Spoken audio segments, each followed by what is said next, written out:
This is one of my first few times on campus this semester. I've mostly been teaching remotely, but I do like interacting with students. And so students who need to do some physical prototyping, I meet them when I can in the design kitchen, and I help them design and build their prototypes. NG200, Engineering Design Problems. Basically, it's the second course sort of on the engineering design track, and what you do is you get a team, you get a problem, and you just spend the semester solving it. Right now we've been working on sort of defining our problem, doing some research, and today is actually the first time that we're really meeting with our faculty mentor and starting to put some stuff together.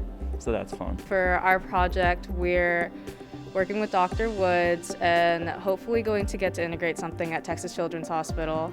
So the bubble CPAP is a machine that helps aid neonates in hospitals with respiratory help so that it helps deliver oxygen to them. So our goal really is to create a device that can monitor the bubbling in the CPAP machine, which makes sure that it's working.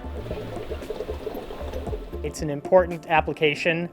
The students are not electrical engineers. The students need to incorporate some electrical engineering into their project. So it was important for me to be able to meet them face to face so that I can show them what needs to be done.